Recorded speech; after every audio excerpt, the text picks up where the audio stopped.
Episode की शुरुआत में हमें बताया जाता है कि डॉक्टर जॉनी के दिए हुए उस प्रिस्क्रिप्शन से जो भी इन्फेक्टेड पेशेंट थे वो सभी ठीक हो चुके हैं और अब विलेज में एक भी इन्फेक्टेड पेशेंट नहीं बचा है।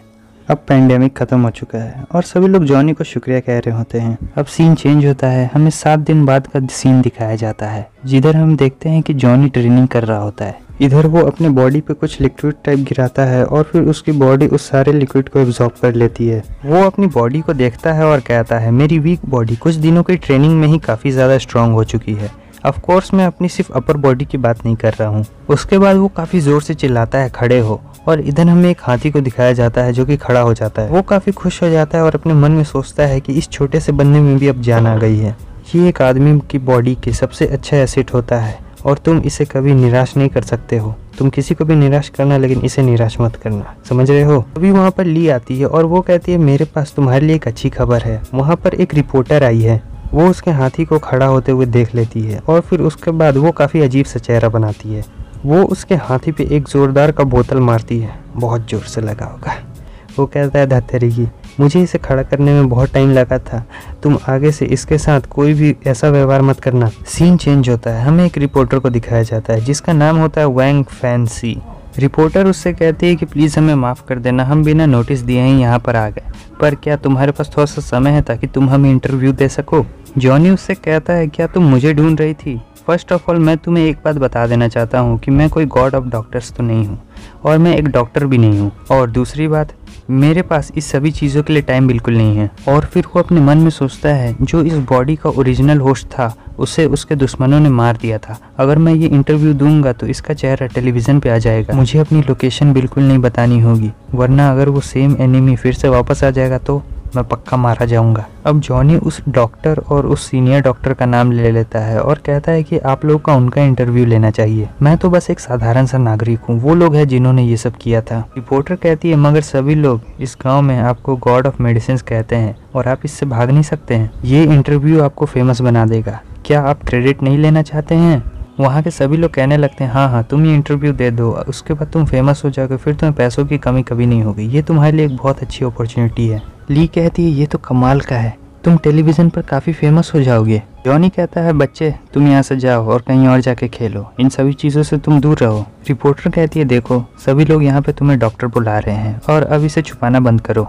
जॉनी कहता है अगर ऐसी ही बात है तो अगर ये पूरा विलेज तुम्हें मेरी वाइफ कहेगा तो क्या तुम इस बात को मानोगी। और इस बात को सुन के उस रिपोर्टर को थोड़ा शौक सा लगता है। वहाँ पे जो लोग होते हैं वो भी इस बात को सुन के शौक में पड़ जाते हैं और अपन कहते हैं कि इसमें तो काफ़ी जिगरा है, इसने तो रिपोर्टर को सीधे कह दिया। रिपोर्टर कहती है अगर तुम मुझे अपनी वाइफ बनाना चाहते हो तो तुम्हें पहले मुझे अपना इंटरव्यू देना होगा। और वो अपने मन में ये भी सोच रही होती है कि ये मेरा सबके सामने मजाक उड़ाना चाहता है। जॉनी उसकी तारीफ करता है और कहता है कि मैंने तुम्हारा मजाक उड़ाया, फिर भी तुम काफ़ी ज़्यादा शांत हो, लेकिन मैं तुम्हारे जैसे किसी पर्सन को अपनी वाइफ नहीं बनाना चाहूँगा।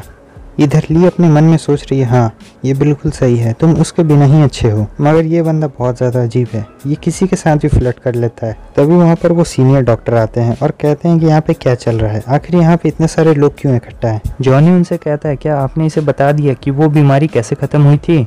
वो कहते हैं हाँ और इसका सारा श्रेय तुम्हें जाता है, मैं तुमसे तुम्हारा क्रेडिट नहीं लेने वाला हूँ। तुम्हारे अंदर मुझे एक सुपर पोटेंशियल दिखता है जो कि चाइनीज़ मेडिसिन में बहुत ज़्यादा अच्छा है। तुम्हारे जैसे टैलेंटेड लोग बहुत सारे पेशेंट को बहुत बड़ी बड़ी बीमारियों से बचा सकते हैं।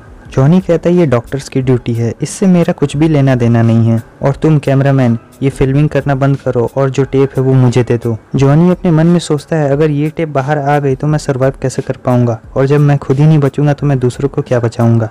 इधर रिपोर्टर उस कैमरामैन से कहती है कि फिल्मिंग करना बंद मत करना, हमारे पास इन सभी चीज़ों का राइट्स है, क्या हम इंटरव्यू ले सकते हैं। जॉनी उससे कहता है कि मैं तुम्हें एक बात बता देना चाहता हूँ, मेरे पास भी ये राइट है कि मैं इस इंटरव्यू को रिजेक्ट कर दूँ, अब मुझे इस टेप को दे दो और यहाँ से दफ़ा हो जाओ। इधर सीनियर डॉक्टर उन दोनों से कहते हैं कि चलो चलो चीज़ों को ज़्यादा मुश्किल मत बनाओ, हम आराम से बात करके इन सभी चीज़ों को सुलझा सकते हैं, आखिर हम सब सेम साइड में है ना।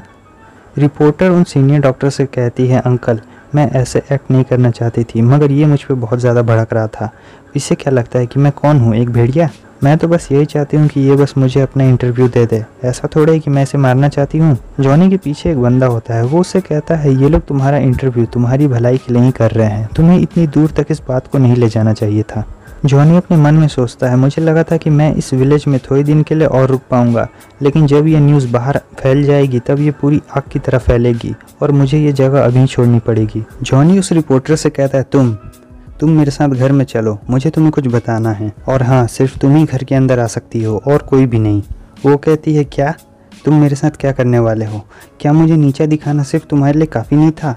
तुम्हारे साथ कौन जाएगा? सिर्फ एक बेवकूफ़ी तुम्हारे साथ अंदर जाएगा। जॉनी कहता है, अगर ऐसी ही बात है तो तुम अपने हाथ की तरफ एक बार क्यों नहीं देखती हो? वो अपने हाथ की तरफ देखती है तो उसके हाथ पूरे काले हो चुके होते हैं। वो काफ़ी डर जाती है। वो कहती है, तुम गधे कहीं के, आखिर तुमने मेरे हाथों के साथ क्या किया है? जॉनी कहता है, मेरे साथ चलो, अगर तुम नहीं चाहती कि ज़िंदगी भर तुम्हारे हाथ ऐसे ही रहे, सिर्फ मैं ही इन्हें ठीक कर सकता हूँ। वो कहती है, क्या तुम मुझे धमकी दे रहे हो? क्या तुम्हें सचमुच ऐसा लगता है कि इस पूरी दुनिया में सिर्फ तुम ही एक डॉक्टर हो?